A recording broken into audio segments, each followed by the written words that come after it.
Hey guys, welcome to the video on Chapter 7, Lesson 6, Part 1. Now, I have one goal for you guys for this lesson, and that is that students will be able to describe how cells regulate what comes in and what goes out. Now, that sounds really simple, but trust me, this is going to be the hardest part of Chapter 7, guarantee it. This took me a while to understand, and I hope I can make things a little easier for you guys, but do expect this part to be confusing. But if you put the work into it, you will come to understand it.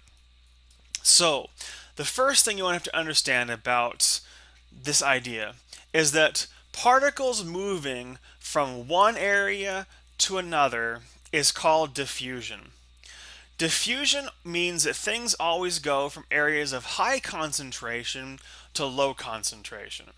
Now you might wonder what that means, so I'm going to create an example using Batman as my helper here, or I guess the Joker, his arch nemesis. Let's say the Joker is going to throw a gas grenade full of his token laughing gas into a building. When that gas grenade explodes, it's going to create an area of high gas concentration. There's going to be a lot of the Joker's laughing gas where that gas exploded. But gases don't stay in one spot, they move out. They move from an area of high concentration to an area of low concentration.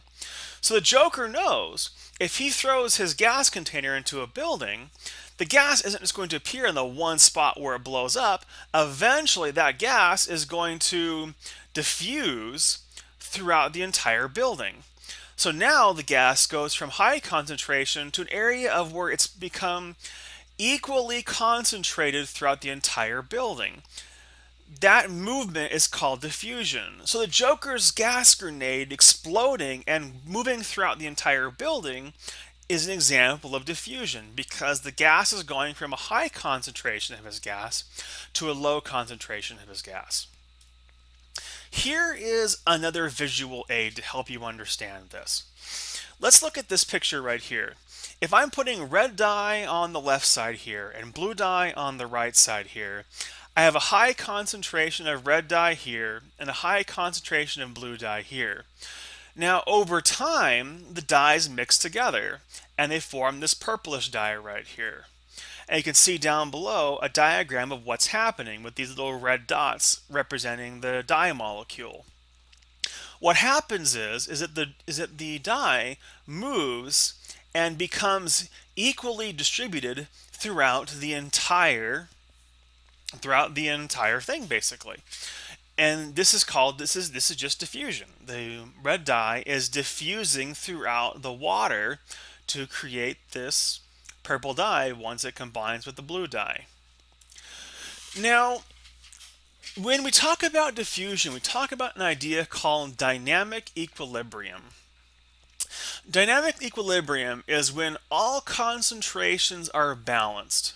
So if I go back above here and I show how there's an equal amount of red and blue dye inside of this container here, that's dynamic equilibrium because it's balanced itself out throughout the entire solution. And that's all it means. So dynamic equilibrium basically means that all concentrations are equal. Now it's important to understand particles are still moving around. In this situation here, the blue is still moving around. It hasn't stopped moving. It just means that the amount moving this way is the same amount as the amount moving this way. So everything's moving pretty much at the same rate. And there's no more diffusion going on. Now you might ask the question, why does any of this matter for the cell? Well, because the cell wants to control what comes in and what comes out.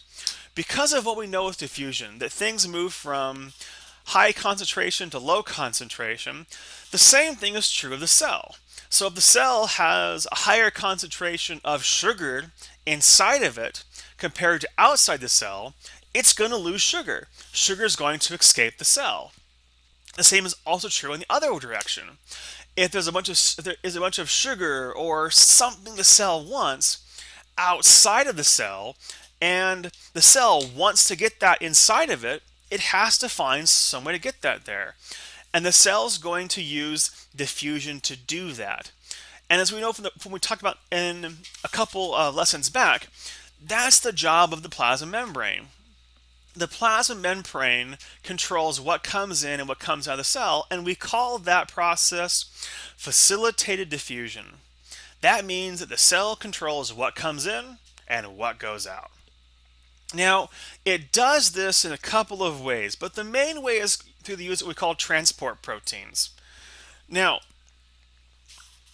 this right here is an awesome diagram of how facilitated diffusion works. So let's look at A right here. A is just dealing with water. Well, these little green molecules here represent water. Water moves to the cell because you see there's less water on this side than there is on this side. Well, this is high concentration of water. This is a low concentration of water. So the water is going to move through the cell to come inside the cell. That's all facilitated diffusion is. Now, here is a different example though. Here we have a protein. This protein is acting as a tunnel for stuff to go through. Now, in this situation, you can see there's more red dots, more red molecules on outside of the cell than there are inside of the cell. Well, the cell, these red molecules are too big to pass through the cell membrane, so the cell has to give them some help.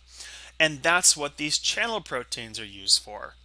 These channel proteins are part of what are called facilitated diffusion because their job is to give these red molecules something to go through in order to get into the cell. That is their one job. Now, what is important to understand about this type of a channel protein is that it doesn't require any energy. All you have to do is to provide a tunnel for the red dots to go through, and you're solid. That's it. You're done. It does not require any energy to make this work. It's not always that way, though, and we're going to talk more about that later on. This one right here shows a good example of what's called a carrier protein, or sometimes also called a gated protein. In this situation, what's happening is that when the molecule hits the protein changes shape and lets the molecule in. Excuse me. Now, the cell can control these gated proteins and choose when to turn them on and off. So say the cell has enough of these red molecules up here. It doesn't want any more. It's too much red. It's got to stop bringing in red molecules.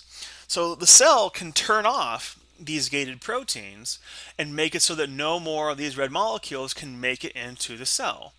Now, this process is different because it requires energy. In order to change the shape of the protein so it lets the thing out, this requires energy to happen.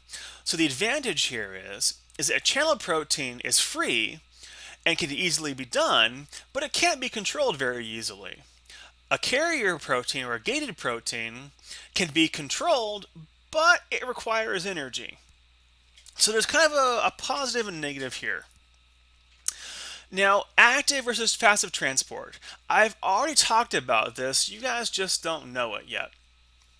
Passive transport is just a type of diffusion that doesn't require energy. So this channel protein we saw in the last picture right here is a great example of passive transport because there's no energy being used. If the cell wants more red molecules, all it has to do is create a carrier protein right here. Sorry, a channel protein, and red molecules will come on in. Once the protein's made, it's free. It doesn't require any more energy for it to work. However, active transport is a type of transport that requires energy. And that's like C right here. Every single time this protein changes shape, it requires energy. Now, I already talked about what the advantages of each of these systems are, but essentially, this can't be controlled as easily as this can be controlled. Your cell can control this process a lot easier because it can choose to just turn off these gated proteins and not open them anymore. And once it does that, no more of these red molecules will make it into the cell. Now, a little bit more about active transport. Active transport can be used like I show above, where you can have high concentration to low concentration, but that's kind of deceptive because active transport is usually used in the opposite direction, in the sense that active transport is used when you're trying to move things from low concentration to high concentration, which means you're trying to move things in reverse of how they normally would work. It's kind of like reverse diffusion. And as a result is that active transport is oftentimes used to bring things into the cell.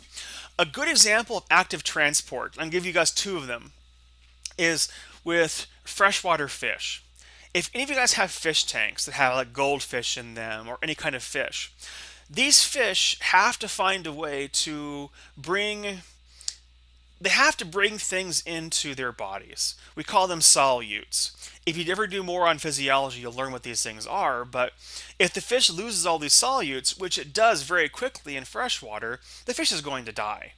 So the fish uses active transport to bring solutes from the outside environment into the fish to help it stay alive.